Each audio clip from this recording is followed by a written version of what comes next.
6 ঋতুর দেশে ঋতুর পরিবর্তন মানুষের জন্য আল্লাহ নিয়ামত। বিশেষ করে শীতকাল আল্লাহর বান্দাদের কাছে ভীষণ প্রিয়, কেননা অন্যান্য ঋতুর চেয়ে এই সময়ে ইবাদত বেশি করা যায় এবং সহজভাবে আল্লাহর নৈকট্য লাভ করা যায়। হযরত আবু সাঈদ খুদরি রাদিয়াল্লাহু তাআলা আনহু থেকে বর্ণিত হাদিসে আছে, নবীজি সাল্লাল্লাহু আলাইহি ওয়াসাল্লাম বলেন, শীতকাল হচ্ছে মুমিনের বসন্তকাল।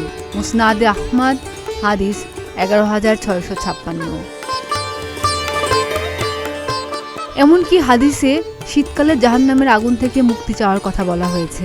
আবু হুরায়রা রাদিয়াল্লাহু তাআলা আনহু থেকে বর্ণিত, রাসূলুল্লাহ সাল্লাল্লাহু আলাইহি ওয়াসাল্লাম বলেন, যদি কোনো বান্দা তীব্র শীতের সময় বলেন, লা ইলাহা ইল্লাল্লাহ, আজকের দিনটি কতই না শীতল, হে আল্লাহ, আপনি আমাকে জামহারি জাহান্নাম থেকে মুক্তি দিন।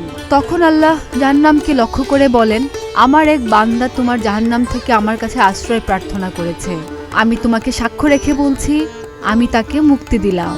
এবার চলুন শীতকালে আল্লাহ প্রিয় বান্দা হওয়ার আরো কয়েকটি আমল দেখে নিই।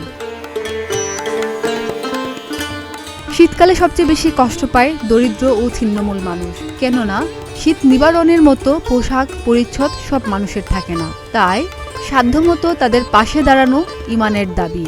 মহান আল্লাহ বলেন, আত্মীয় স্বজনকে দাও তার প্রাপ্য এবং অভাবগ্রস্ত ও মুসাফিরকেও আর কিছুতেই অপব্যয় করো না। সূরা বনী ইসরাইল, আয়াত 26।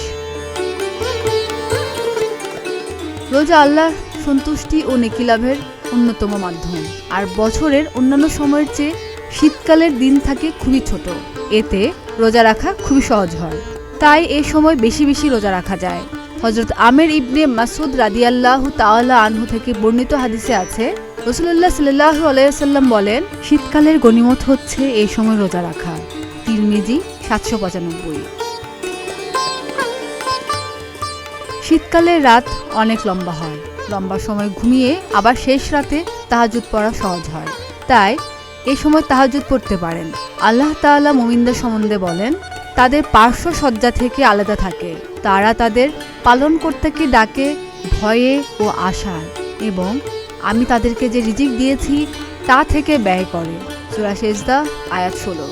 অন্যত্র আল্লাহ বলেন, তারা রাত্রির সামান্য অংশেই নিদ্রা যেত। সূরা আজ জারিয়াত, আয়াত 17। খাদিজা নিপা, প্রতিদিনের বাংলাদেশ।